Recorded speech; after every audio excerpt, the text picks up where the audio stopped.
Good morning. This is Melissa Ford from the Holliston Historical Society. This morning we're at the Historical Society barn sitting at a pew or a bench from Walter's Dairy, and we're interviewing the Rossini family, three of the members there, third generation. And it's the second in a series of Holliston people and places for significant Holliston families that we'd really like to feature. These families have brought a lot to our town in terms of service and, in this case, work ethic and wonderful things. So this morning we have with us Mike Rossini and Jack Rossini, who are Sonny Rossini, the youngest Rossini boys' sons, and Karen Rossini Murray, who is Bino's second daughter.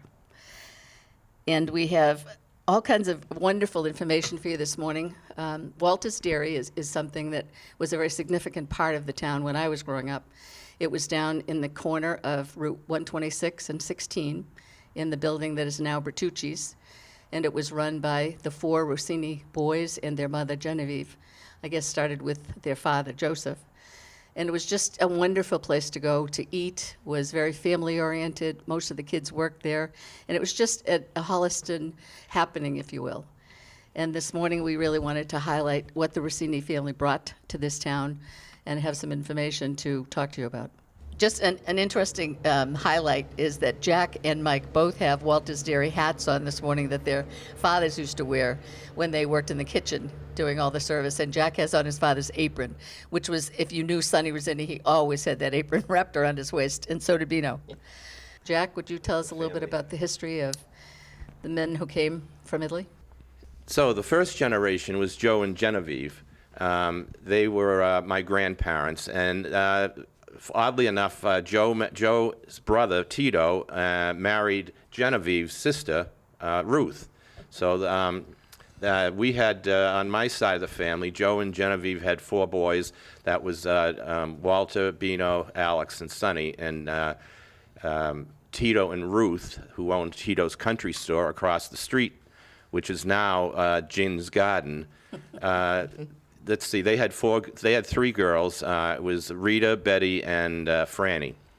So that's part of the reason. They're part of the whole Rossini corner in East Holliston. There was two families down there at the time with businesses. So they opened the Tito's store, and but originally, let's see, Joe and Tito started an ice business on Houghton's Pond, which is right behind where Dunkin' Donuts is right now. And they would cut ice and store it in an ice house filled with sawdust during the summer to keep the ice from melting, and deliver it all throughout town. We have a card here. It's not here. It's on the other table. And you know, this was before electricity, and people would had ice boxes instead of refrigerators, so they had to deliver, and they would put a card like this in the window. I want 75 piece. I want a 60-cent piece, 15-cent piece, and that was the original business, the ice business. And then my Uncle Walter started a ice cream stand at Lake Winthrop. And that grew into more of a hot dogs and stuff like that. And eventually they put a big building up right next to the homestead in East Holliston, which is now Bertucci's, as Melissa said. And it's now it was built around 1940, was it, Mike? Yep. 1940. And it's been expanded and remodeled over the years. And in 1984, they finally gave up the business, and Bertucci's started at that point. That's a great history, I think, an outline on when they came here and how successful they were in starting businesses, which wasn't any easy feat. I mean, they had to work really hard to build those businesses and, you know, overcome all kinds of obstacles, oftentimes building their own buildings and, you know, lending money to each other and all kinds of stuff to really get going, which is huge. I mean, that's something, the essence of, I think, what people who started the success of Holliston. Well, I think also part of the success of the family was, this was also the Depression when they were delivering ice. And I know that they would give people ice with families because if they didn't, their food would just go bad. And they would take in like chickens, or people would clean the house. So that was at bartering, where Grampy Joe would just do things for people because he knew they needed it. And it was that community that started back then, where you just helped people out Right. because they needed it. Yeah, and they had the only phone in East Holliston, Exactly, and yeah. people would come over to their house and Yeah. use the phone and No make kidding, phone calls, really? right? Yes. Yeah, That's and it was a 3-digit number at the Yeah. time. Oh yeah, Yeah. 471. Yeah. No kidding. That's Yeah. awesome. That really is.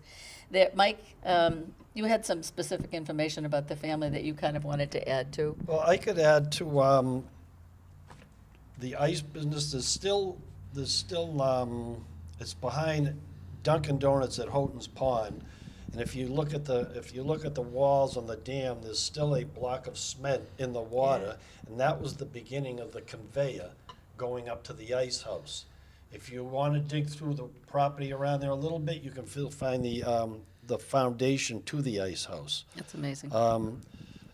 And I guess after the ice house or the ice business was gone, the restaurant started, and they started at a smaller building, and then I think it was in the after World War II is when they came back and they made it the size that it is now. We were That's- talking about the ice cream. Uncle Walter made the ice cream. It was homemade. He was proud of his ice cream. He'd always mention the high butter fat. That was the biggest thing to him. He was so proud that he used a high % butter fat, which made the ice cream that much smoother and that much better.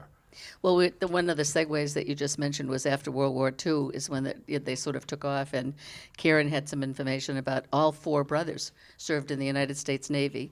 And I think got a lot of training in terms of the efficiency with the way that restaurant was run. Yeah, I know Dad was a cook on a boat that fed PT boats. And there's a book that we'll take a picture of later, but his recipes, it's kind of like, 10 bushels of potatoes and, and how he would stack the freezer when they'd go to a port. You'd you'd plan the menu and then you'd stack the freezer based on when you would be cooking the food. And he learned a lot about efficiency, and we never used measuring cups. It was like 3 handfuls of flour and you mix it till it feels like this. So he did learn a lot and brought it home with him. Amazing. I can remember when I worked there, I was only 15. They used to close the dairy down on a regular basis and clean everything from the fans above the friolators to every bit of friolator, the floors, the windows, the Venetian blinds would go into the dishwasher. I mean, it was an amazingly efficient run restaurant. I mean, you'd never have any issues with anything because it was just so beautifully run. And everybody had like a specific job. Yeah, I know my dad was very proud as he never ever got a health violation from the Department of Public Health. They tried, but they couldn't. He did everything the way you were supposed to make sure everything was, he had a steam table with the gravy and soup that had to be at a certain temperature. So they were very clean way before They really we had were. all of the Yeah. rules and regulations. They all had their jobs. We can probably, I think, if we want to get into that a little bit later, but they, once we all started getting older, you would almost start as a dishwasher.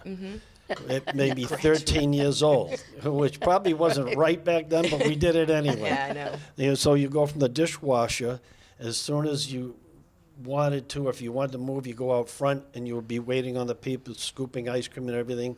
And everybody in the whole world knows what the public is like. So as soon as you got sick of the people coming in, they said, no, you can't quit. That was one thing you couldn't do in a family business. Oh, you you could couldn't not call in quit. sick either. No. So then you'd come back and you would be doing the cooking. Yeah. And my grandmother would always say, if you don't feel good, stand next to the friolators and stay warm. So it took a lot to get out of Yeah. that place with the 16 of our generation. But it was a fun place to work. You worked with your friends, even though you were working, it was still seemed to be some fun. I mean, when it got Yeah. busy, it got busy. At the time, there was practically everyone in the high school had a turn Absolutely, at working working, at the dairy. Yeah, everybody worked at the dairy. Yeah, And then you hung out in the parking lot if you weren't working. Yeah. yeah, it was the center of and town. that's very important part of it, is that it was a place to go. I mean, there was no problems, no trouble, no issues. You'd meet your friends at the dairy parking lot, or, maybe you could take your mother's car for the first time and go park in the dairy parking lot and, just meet everybody and then go in and get a Coke and a French fry, or, just go in and have a small meal. It was very definitely a place to go and a nice meeting place. Everybody Yeah, was very it was much. awesome. the football team, when I was there, was very successful. We had this tradition where we would meet at the dairy, we would get in the cars, and we would parade through Tri-Valley, telling everyone we won another game. And then we'd end up at the dairy, and then we'd go about our business, which was typically a party someplace. But And it was usually Friday night was hang out at the dairy night in the parking lot. And that could get a little hectic because the people that wanted to come in and eat, everybody's Couldn't taking get the through. parking places, and it was getting crowded, more kids out there. And then I can remember, the crews would come in, and, your friend that was a police officer would be coming over to kick you out of your father's parking lot. He said that wasn't Yeah. too enjoyable. Yeah. There were some things about being a Rossini in town that were fun, and then there was some things everybody where, knew your name. everybody knew the Rossini. And I still get it. Places I go, I could be in Vermont somewhere, and somebody would look at you and say, "You look like a Rossini." And I'm thinking, oh, my God. Yeah. Fun. So each of the brothers had their role, and each of the brothers had families that Karen has some information about. Well, I'll start with Walter. Wonderful. Who was the oldest brother. He went to a 2-year school, I think, and learned accounting. Associate. Yeah, he got his associate, and he married Helen Hanlon from Medway. Eileen. Eileen Hanlon from Medway, sorry. He had 3 kids, Walter, Paul, and Ellen. And his gig, as Mike said, was making ice cream, and it did the books. And I can remember I would work after school sometimes, and you'd come in, and he'd be sitting on an ice bucket at his little table, and he'd be tallying all of the receipts and the payroll with one of those handheld calculators, and you could hear that ka-chung thingy as he'd be calculating the taxes, and he paid the bills. Yep. And I think his rotation was lunch sometimes, but typically night duty was Bino, Sonny, and Alex. They had their schedule. They were open 6 days a week. Mondays was, to what Melissa was saying, they really cleaned or did something that they couldn't do when they were opening up the next day. But you guys had to clean those rubber mats in the kitchen every night. They got pulled out in the parking lot, scrub clean. It was, you had to work hard you just didn't close the doors and go home. You had to vacuum and scrub everything down, and it smelled Fill like the bleach when you creamers. left. And then my dad, Vino, married Marguerite Kiley, who was from Framingham. We had 5 kids, Janice, myself, Tommy, Dickie or Rich, we're not quite sure what we're going to call him We gotta yet. call him Rich. And Nancy. He was primarily the one that did the preparation, like the gravy and spaghetti sauce, the soups. And I did a quick calc last night, and I think he cooked over 13,000 turkeys in the 43 years that they were Oh, my. open. Amazing. And he would cook the turkey and then make, the breast would go into either sandwiches or the turkey dinner. And then he used the broth for the soup. Great turkey soup. Yeah. And he's passed that recipe down through the ages. My son asked me one day, "How long do you cook the turkey?" I said, "You just boil it." So they did. One of the things I wanted to bring out, too, is it was very normal in our family for the men to cook. And I had a lot of friends growing up, their fathers couldn't even boil an egg. It's still normal for us to cook. And that's what I'm saying is you pass that down from our generation down to our sons, which I think is great. I know a lot of the wives really appreciate the fact that their husbands can cook. All right. My Uncle Alex, he was, he always kind of tried to like to be the tough guy, but Uncle Meanie. Uncle Meanie, Uncle we Meanie, called yeah. him. But he had a heart. But his job at the restaurant was they all had jobs. Like you said, Bino does this. They all have their little corner of the restaurant of what they did. Alex basically did, he took care of all the alcohol. He would fill all the coolers every day. He'd be mixing the pre-mixed drinks, the Manhattans or whatever, as soon as they got their liquor license. So he had to maintain all the alcohol flow and everything, make sure the freezers were full of beer. And then he also did the salads downstairs. He'd be cutting the onion rings down there. Nobody likes to work with Alex down the cellar because you have to cut onion rings. You come up and your eyes were red. You're crying. Yeah. But he bet. did everything downstairs, coleslaw, the lettuce, peeling the potatoes to make the homemade French fries. So that was more or less his thing. He was married to my Aunt Helen Turner, and he had 2 sons. It was Mark and Russ, we call him. It was his nickname, but he was Alex Jr., I guess. And he's in New Jersey, and my cousin Mark is still in Holliston. So that was Alex. And then I guess you're gonna cover Sonny. Yeah, my father, Sonny, actually John William, but everyone knew him by Sonny. And he married my mother, Barbara Ann Fisk from Ashland. And he had 6 children, me being the oldest, Michael the second, and Joey was the third, and then Jim, my sister Lynn, and then Kenny. So all 6 of us. And my father's jobs at the restaurant were the scheduling of work, help put him on the schedule each week. He made the coleslaw dressing. I know that was one of his things that he used to like to do. And like the rest of them, flipped burgers and worked the salad bar, made sandwiches, and kicked the high school kids out if there was any trouble at night. Hire and fire, too. Oh, yeah, he was yeah. So that's what my father did. I think one of the most significant people in my memory is Ma. Well, they Right. called her Ma, but Genevieve, the grandmother of this group, was that she worked until, I'm sure, well into her 90s. Even though having vision problems, she would sit behind the register and, take the money when people were leaving the restaurant to pay their tab. But she was very significant and very strong in her presence at the dairy. She did quality control for the ice cream cones. You're making your cones too big. I can attest that my sister-in-law got called out more than once. Patricia, your cones are too big. But like Uncle Walter said, she couldn't see the difference, but she could feel the difference between a quarter and a nickel. So She'd always rub them in her hands like that. her drawers were always accurate, Oh, And I can remember coming home from college. You stopped there first, not home, because you had to check in with Ma. yeah. And everybody called her Ma. Yes. Every person that came in, regardless of their age, called her Ma Rossini. Once in a while, Mrs. Rossini, but usually Ma. A lot of people in town, too, would say when they closed the restaurant, my father started working for my brother Joey. And we just automatically called him Sonny because that was his Yes. name. Like we would never call Graham. Some of us did a little bit, but I think sometimes we'd even call her Ma. Yeah. Because that's what everybody did. Well, they Right. didn't answer to Dad. Yeah. Because they'd all turn around. We're on a job, and somebody says, "You call your father Sonny?" I said, "Well, that's his name." I don't Yeah. know. Funny.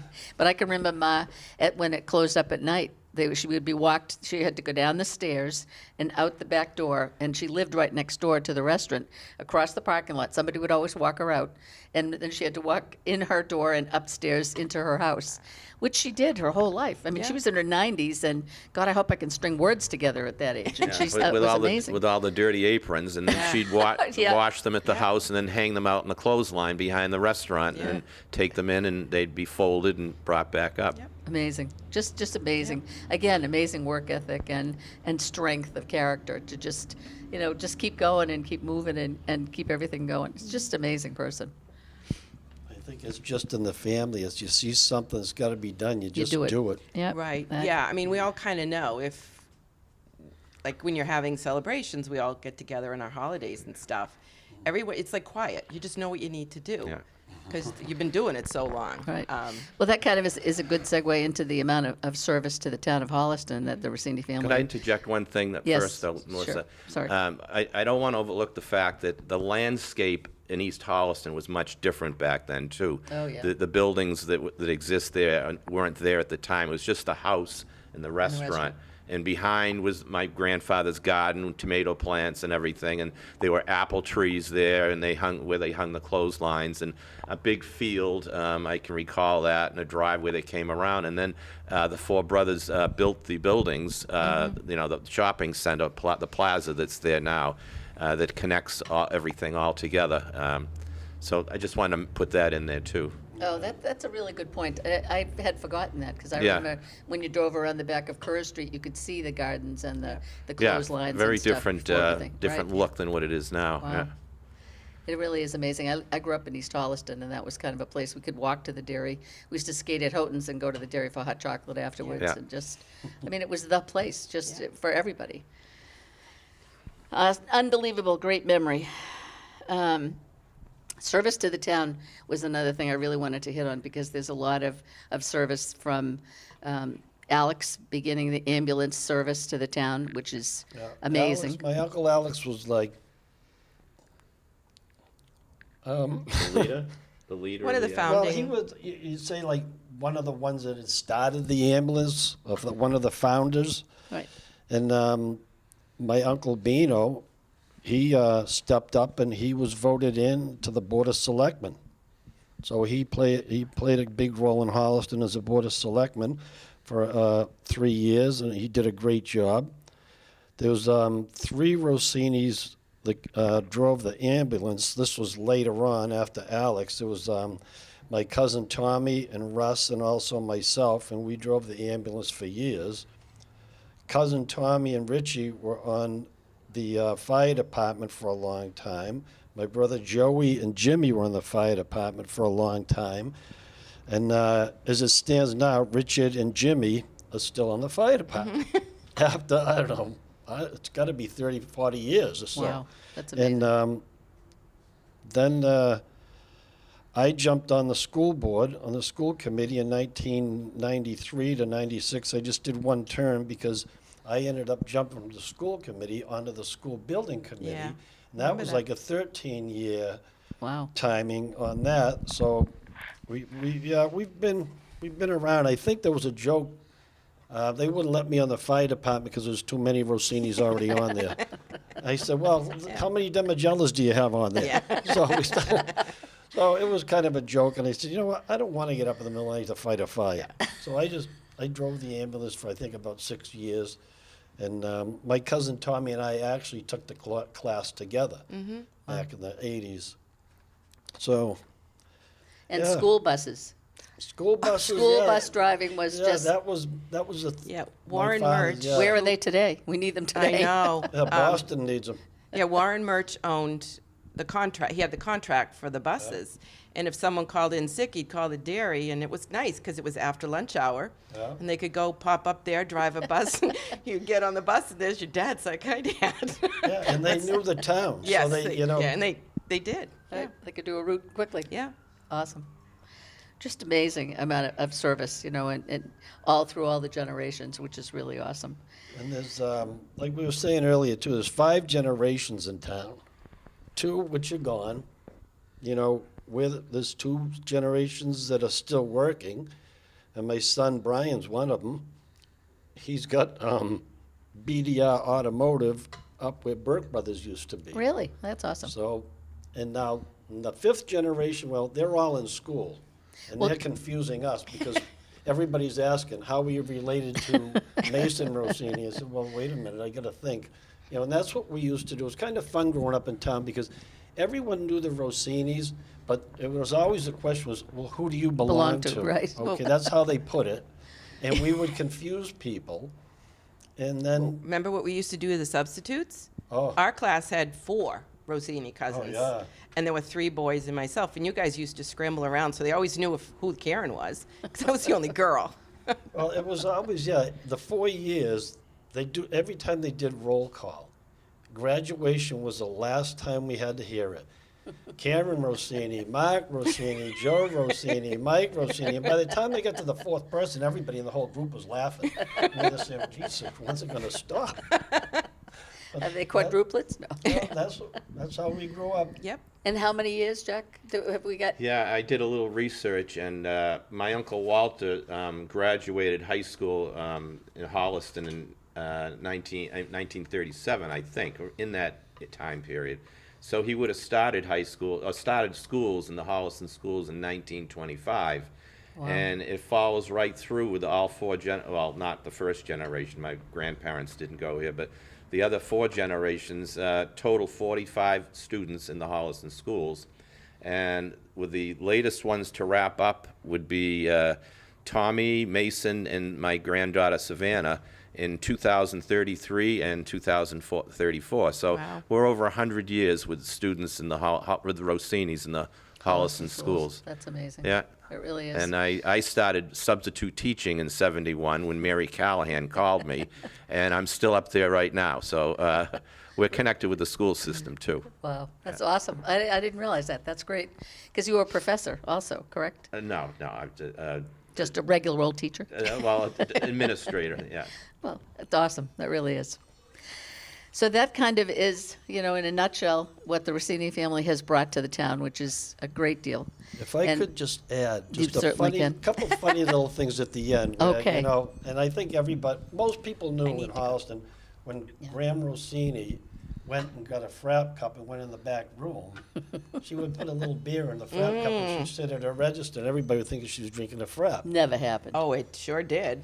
And And she got I- a lot easier to deal with after about half of it was gone. Another time, Donnie Haynes caught me at the back door at 11:30, going in to have a beer with my friends, but he didn't know that. He was a town police officer in town, and he's just standing there at 11:30, and he wasn't going anywhere. So I looked at him. I said, "Do you want something?" He said, "Could I get an ice cream?" I said, "Sure." So he comes in. Everybody, the police department, the fire department, everybody loved the back door of Yeah. Oh, the yeah. dairy. Yeah. I mean, Yes, when it there was is. a bad storm, they would just leave the back door Open. open so anybody who was plowing could go in and get a cup of coffee, and, they might leave a few things in the salad bar to make, but I Yeah. can remember, it's like, you could just do that back Right. then. Yeah. And people, or someone would come in and it was busy, like the cops, and they just, drop the quarter down for a cup of coffee and leave. Yeah. It's just, that was the way things were. Yeah. I think at that time, there was probably just as many going the back door as the front door sometimes. And it was always friends, and it was always fun. Especially is. Tuesdays when they were making spaghetti sauce, because Oh, they The loved smell it they with was loved Walter. Oh. it. Yeah, you go back there and they'd be picking the bones, and yeah, Walter be making the ice cream, get the homemade ice cream Oh, I before loved it it. got Charlotte frozen. Lapworth and I used to go out and get it when it was warm, because it was Yeah. like soupy, and go out on the back step and have a little cup and Yeah. just have the soft ice cream. Oh, it was to die for. Yeah. Just to die That for. was the time to live in Holliston. It was. It was a fun. great place to grow up. It really was, and the dairy was a great place to be able to go. Karen, thank you. Jack, Mike, Thank you. really Thank you. awesome. This has been really awesome, and it's just another example of a family who brought so much to the town and has given so much to the town, and great memories. and I think friendships too that have lasted the whole time. One of the reasons that we have chosen to highlight families is for the work ethic and the importance of coming to Holliston and building some wonderful memories and some wonderful businesses and some wonderful ways of doing things that we perhaps don't see today, which is one of the reasons why we highlighted the Rossini family. They've brought a lot to the town. Karen has a little more information. Well, I think to what we're talking about, the dairy was open 6 days a week, and Monday they were closed. But they worked hard. They did landscaping or fixing equipment or whatever needed to be done so that the business could be healthy. As children, I remember clearing tables when I was like 9 years old on Mother's Day. But you went to the dairy to work to help with the family. And that didn't stop at the dairy. I mean, you had to weed the driveway or mow the lawn or babysit your siblings. And we were all taught to study hard. They valued education a lot. I mean, there's a lot of doctors in the family and, a lot of really good tradesmen. I mean, electricians, and a lot of the cousins of my generation are in construction. But we learned to work really hard, and we played hard, but we're all about our family. Like if somebody needs something, you call and they're there. We even used to, remember we used to do the plowing? I mean, Yes. They had their own two, Yes. one of the trucks was the old ice truck. Really? And that was the Ford. That was a small one. Then they had an International. And then they had one snow blower and a lot of shovels. And we used to maintain Yeah. that whole, the rental property, everything. We had to remove the snow. And Yeah. I mean, I Wow. can remember Before plowing in school. the plow truck. Right, I was, exactly. Yeah, I was Yeah. 13 years old and I was driving Yeah. the plow truck. Yeah. Yeah. So yeah, we learned quick. Yeah, and another thing was your word was gold. It was stronger than any legal agreement, that handshake. You learned that young, that you would give your word and you fulfilled your promises. And that dirty word commitment, that you had to fulfill your commitments, which was very important. And I know if your dad ever looked at you and said, "I'm very disappointed in you," you would melt into a puddle, because that was worse That's than worse being than anything, grounded. right. But there's a lot of pride in our family, I think, representing the Rossinis, that came from a fear because all the cops knew your name. But it's a very nice thing that we have passed down to our children, and I can see to their children, where, Rossini means a lot, and you just fulfill your commitments, and you do a good job. We thought we'd do a pan shot of where the Walter's Dairy restaurant that we spoke about in our video earlier was. In back of me, you'll see the Bertucci sign. Superimposed on that in your memory will be Walter's Dairy. And at the top on the chimneys will be a W and a D on the other one, and EST 1940. This is a great place to come to, and we just really loved it. Jack has his hat, his Walter's Dairy hat that was his father's, and his father's apron, which was, it's wonderful to see. It was just a great old memory to remember that. And Michael had his hat, but he left it home. I left it home. So this is our shot of the Walter's Dairy building, and then we will take a shot in a minute of the house that belonged to Ma Rossini that we spoke of earlier, who is the matriarch of the whole Rossini family. This has been just a great experience for all of us. We really like to thank the Rossini family for sharing all their pictures, their memories, their thoughts, and certainly great thoughts about Walter's Dairy and how much it meant to most of the baby boomers. Thank you again from the Holliston Historical Society. Thank you for watching. We appreciate it.